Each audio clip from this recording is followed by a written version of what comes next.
So here are the 10 reasons why most people are broke, don't have money. So I want you to do is keep score, please, if you will. Okay, now 10, if you give yourself a 10, that means that you kind of really have this skill, which is a negative thing, this trait that's negative. And just this, I'm not going to ask to see it. No one's going to, you're going to total it up for your own knowledge, so you know exactly where you are. You know what you need to learn. It's not for anybody but you. But get honest with yourself right now. Let's go through these here, and I'll give you some insight into why these things are so destructive. And if you see that you have any of these things in your own life, you know you have to work on them. Good or good? Yes? Okay, excellent. So here we go. People are unable to manage their state. Now, this is your physiological, emotional state, and what it is, it's how you feel in the moment. You could be the most talented person in the world, the best business person in the world, the best athlete, and I work with lots of athletes, by the way. The best athlete in the world doesn't matter. The best parent in the world. But if you're in a disempowered, emotional state, you can't do shit. You can't do anything. Here are the empowering states for business: certainty, confidence, clarity, courage, conviction, ambition, passion. Disempowering states for business: overwhelm, uncertainty, fear. Those things destroy you. Now, we can't manage our state all the time. You're not a robot. You know, I tried this stuff. I'm pretty good at this, but believe me, I fall out of state all the time. But that skill, that in the moment when it matters, when it really comes down to it, can you manage your state? Or do you spend the bulk of your time in disempowered states, feeling overwhelmed, fearful of the future, pissed off, angry? Okay, give yourself a 10 if you feel like that all the time, and a 1 if you never feel like that. And by the way, just so you know, the real problem, as you're writing, the real problem with this is that we live in a world, and excuse my French here, we live in a world where shit happens. We do, right? You're walking along doing everything right, and bam, you get hit with a lump of it between the eyes, right? And at that point in time, you take that punch, okay? That's when state management really matters. Because what most people do is when they take that punch, they try to make sense of it all, so they start telling themselves a story. They'll tell themselves a story of why they can have what they want, and so on and so forth, when in truth, what stops people from getting what they want is the bullshit story they tell themselves of why they can't have it. Because that story stops them from getting honest.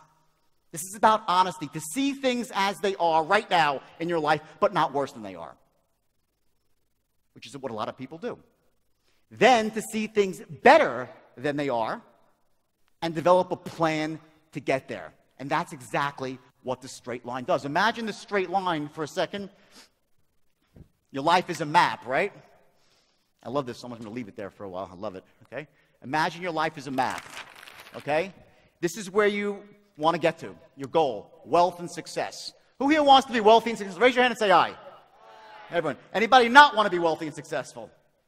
Take a bathroom break. It's a good time. Because by being around me, I used to say, just, if you want to get rich, just walk behind Jordan. Nickels, money falls out of his pocket. I'm not that organized sometimes, okay? So you get wealthy, just be around me. Here we go. This is where you want to go, okay? The straight line is the perfect, just accept it for right now. Put the skepticism down for a second. Imagine the straight line being the perfect way to get to where you want to go. And you know me, let's say you knew me for 3 or 4 years, and you'd seen all the people I've turned into millionaires, all the money I've made for people. You really knew the kind of guy I was, my altruistic sensibilities, despite the fact that I made huge mistakes in the past. I'm not a perfect person. But just imagine for right this moment that you knew everything I was saying was true. The straight line was the perfect formula. Let me tell you something. If you don't have a starting point, I can't draw a map for you. The straight line goes nowhere without a starting point. What you need to do is get honest with yourself, see things as they are, not worse than they are, then see them better than they are, develop a plan to get there, and this is your goal, your vision for the future. Make sense? Yes or yes? Okay, great. Give yourself a score. Next reason people are broke, they set impotent goals. Here's the deal. And you're going to know this is true when you hear it because it's a basic truth of life. The reason that most people are not successful or not wealthy is not because they set their goals too high and miss them. It's because they set them too low and hit them. Get that? It's not because you set your goals too high and miss. You set your goals too low and you hit them. And you get caught up in the average daily struggle of averagism and mediocrity. That's what kills people. Everybody raise your hand for a second, please. Raise your hand.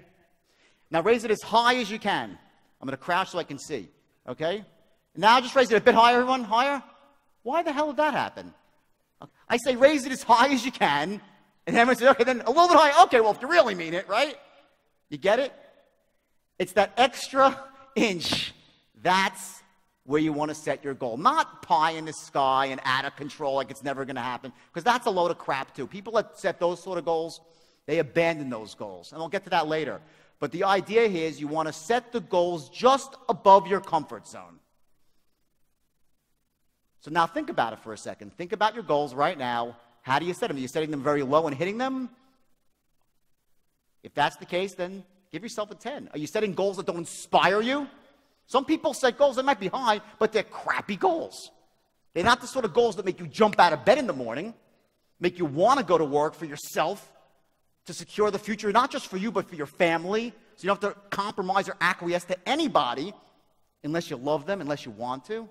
That's freedom. You know, money is just a mechanism to get there. I look at myself as a guy who helps people solve the money problem. Get it? So give yourself a score. I love this one. They subscribe to The Secret. What a load of crap this is. Hello?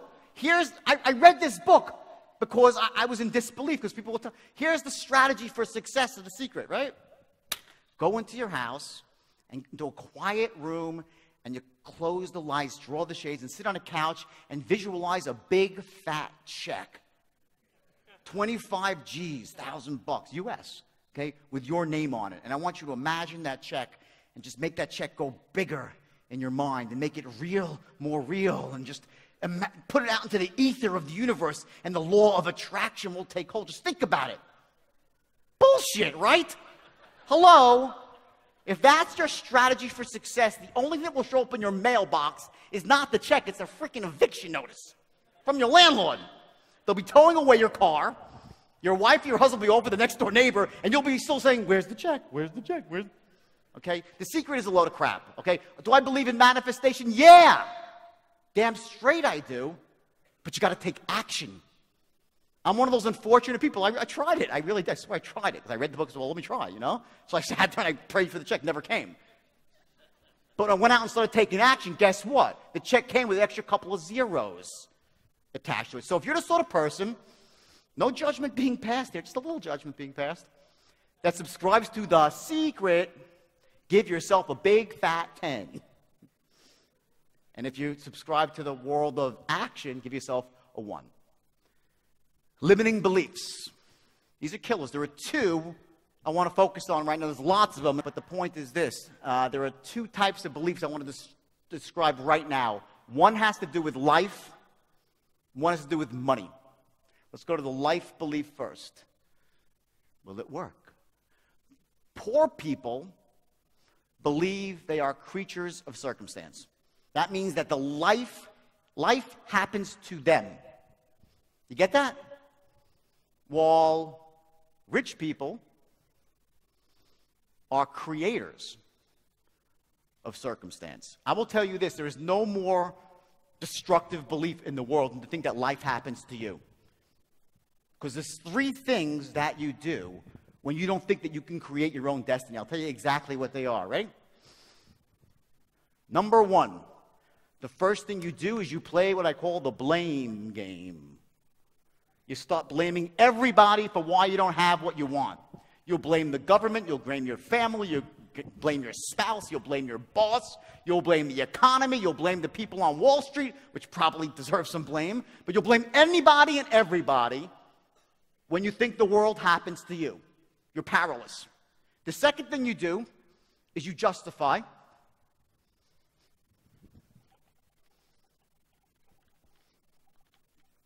It is because the economy stinks. It's because people are unfair to me. It's because money doesn't really matter anyway.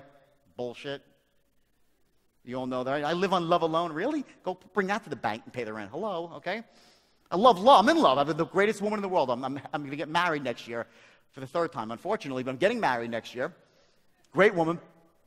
So I know that, but, money's money, right? They justify. Third, and this is the worst one of all, so write it down in big letters. They complain. I hate these people. You know why? I'll tell you why. Because I do believe in some laws of the universe. I do. And one of them is that what you focus on expands, gets bigger, and what you focus on, you attract because you move towards it. If you're focusing on something, you attract. So here's what happens. When you're complaining, what are you focusing on? All the shit in your life. So guess what happens to you? You become a giant shit magnet.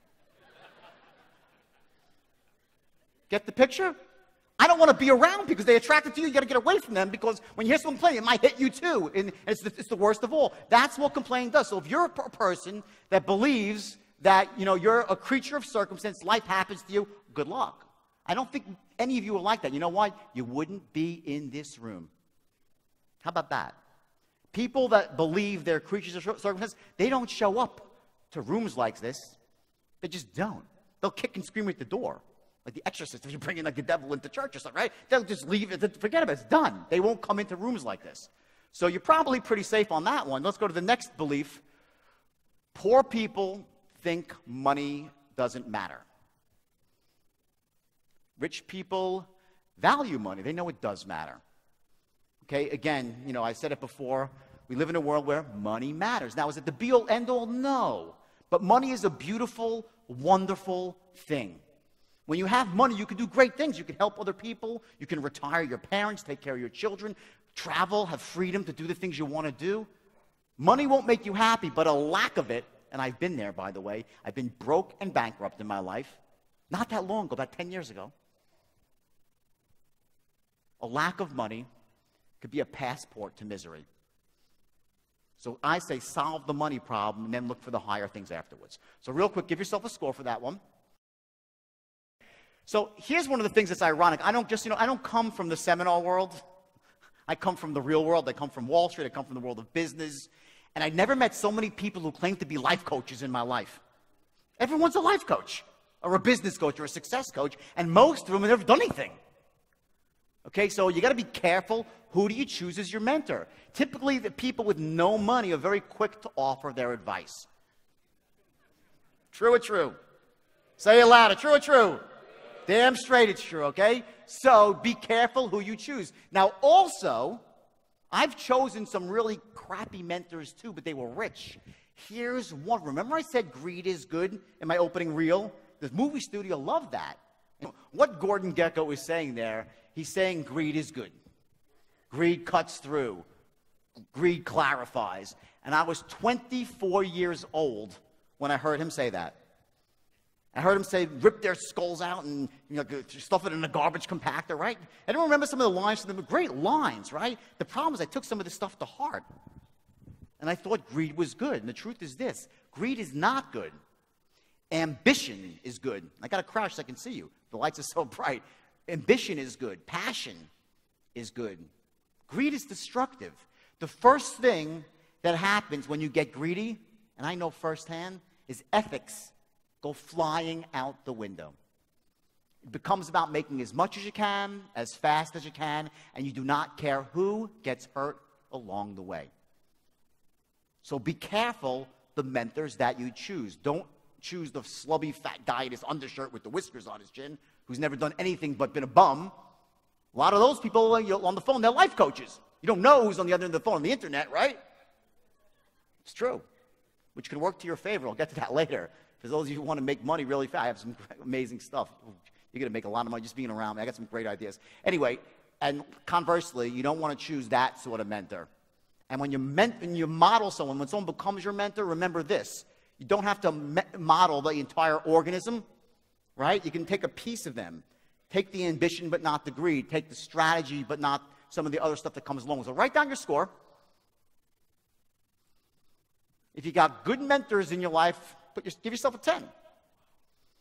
If you got lousy mentors, give yourself a 1. No, you got good mentors, give yourself a 1. Lousy mentors, give yourself a 10. I'm sorry. They're controlled by fear. This is a killer. We all know this. And there are basically 3 ways to process fear, to manage fear. Let me tell you what they are. Number 1 is to pretend that fear does not exist. This leads to a place I call, I'm going to write it right here. Flip the chart. Wish I was taller.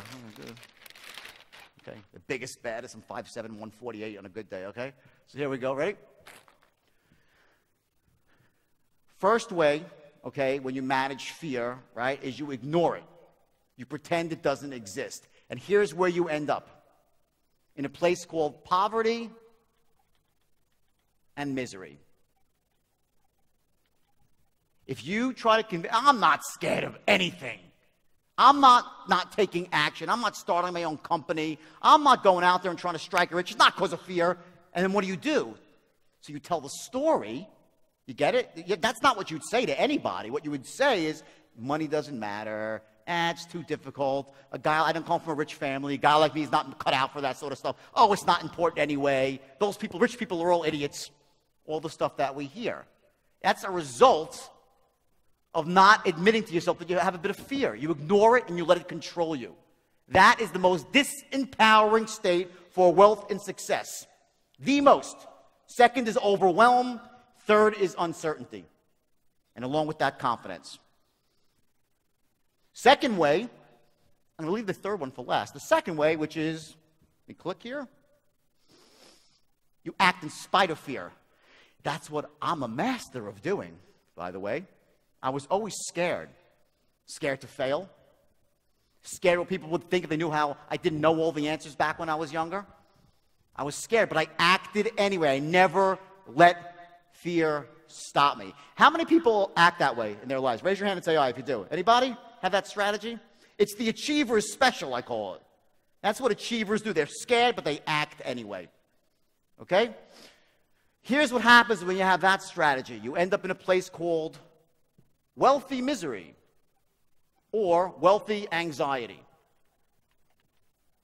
Anyone here know what I'm talking about? Raise your hand if you know what I'm talking about. Anybody? Come on, come clean. Anybody? I got a couple of hands. A lot more. Okay, come on. That's the truth. If you're sitting there acting in spite of fear, okay, and not processing it correctly, you're going to be nervous a lot of the time. Always concerned, what happens if I fail? What happens if I don't hit my goal? The whole 9 yards.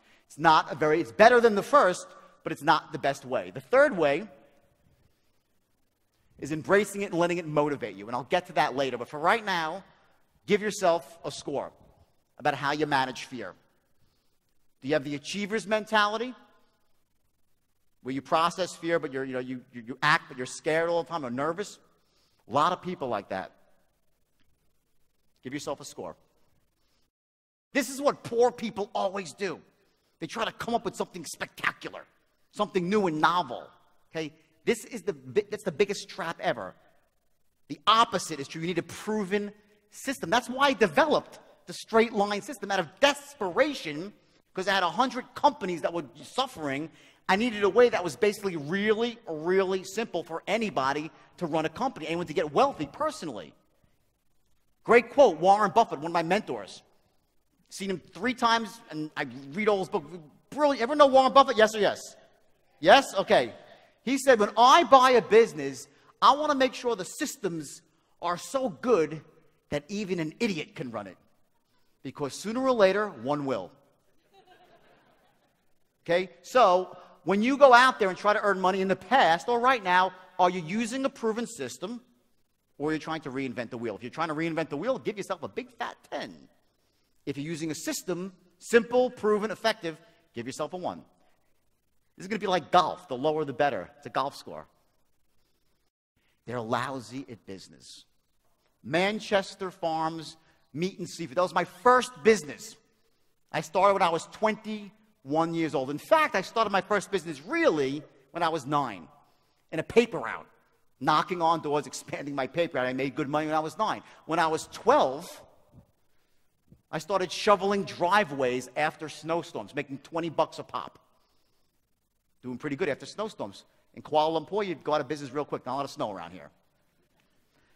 When I was 16 and a half, I hit it big for the first time. And I was going down to, this would do really well in Kuala Lumpur. I would go to the local beach when it was hot during the summer, and there was a long walk to the concession stand, and I'd go with an Italian, a cooler with Italian ices, chipwiches, and fudgicles.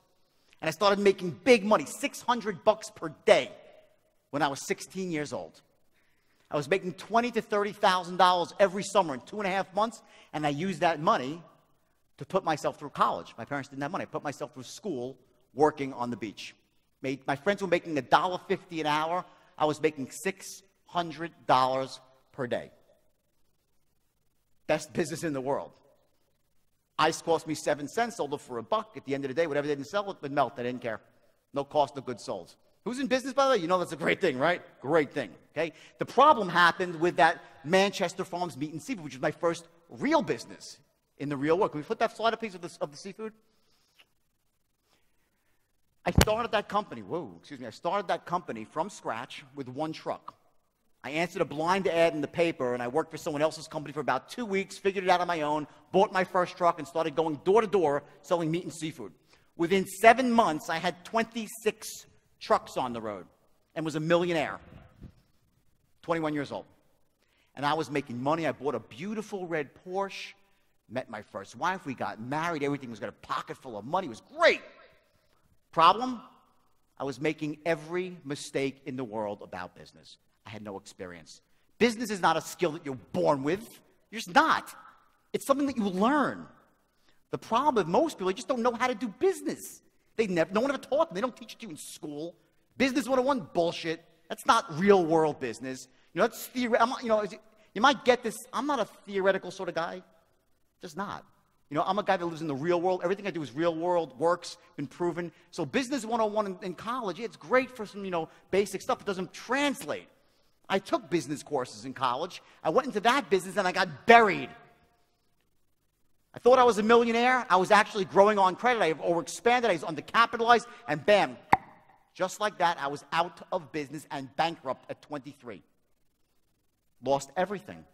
Even my red Porsche. I had a tear trickled down my arm, and they took my Porsche away with a hook on a tow truck. Worst day of my life up to that point.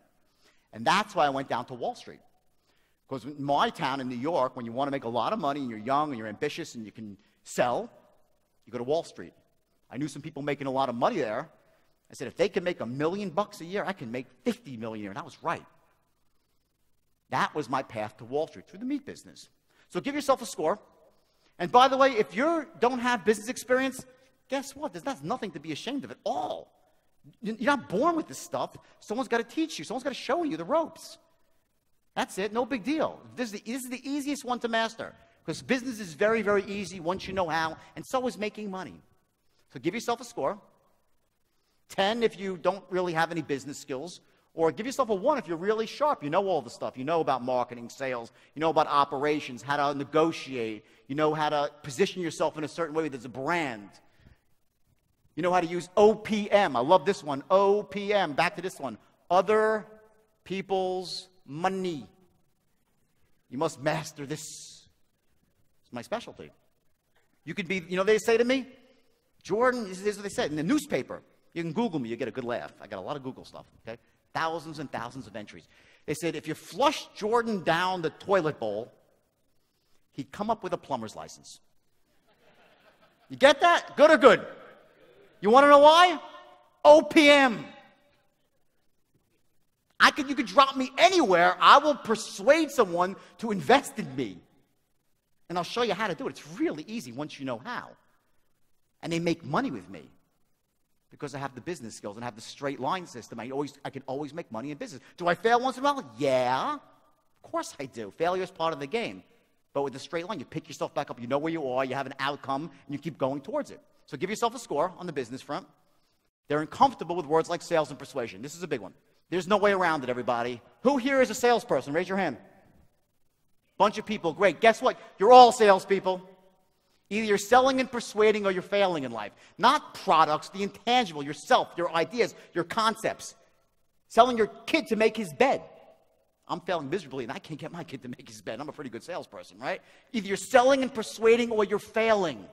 This is a skill you cannot get around. Everything I'm going to show you today, and there's some great speakers here. I looked at the list. It's amazing. Great speakers. But this is an art. This mastery, or at least effectiveness, getting to be an effective persuader, is the most crucial skill that any human being could have. And here's my man, my mentor, Warren Buffett, right?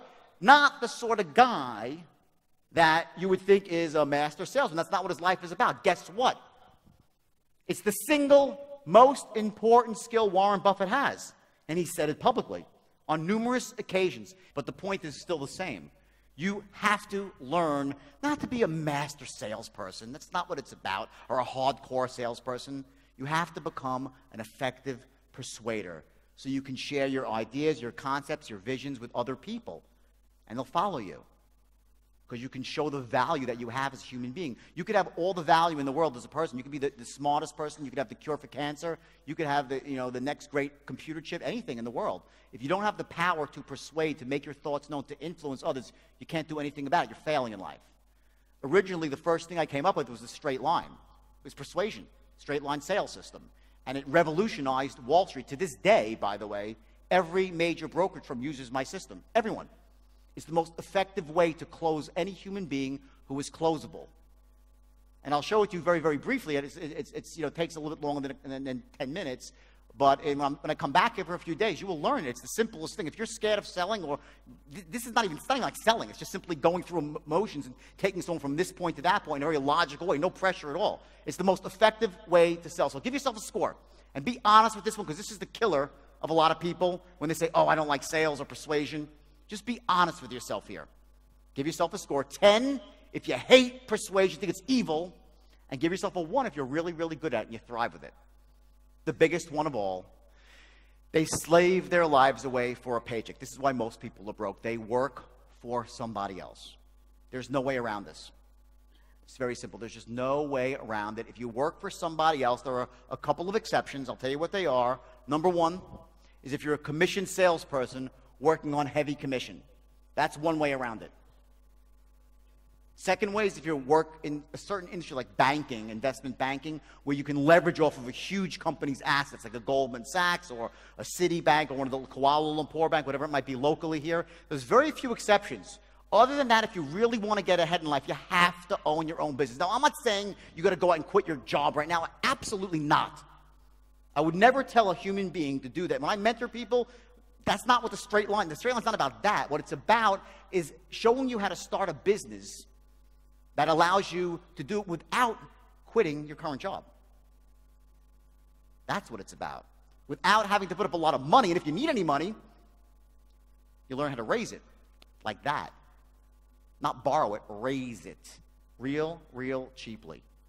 But at some point in time, if you want to get wealthy, and just please, again, if there's probably one other thing besides that formula that you take away from this today, you have to get into your own business. I sincerely mean that from the bottom of my heart. You have to do it at some point in time if you want to get wealthy, or else you're a pawn in someone else's game of chess.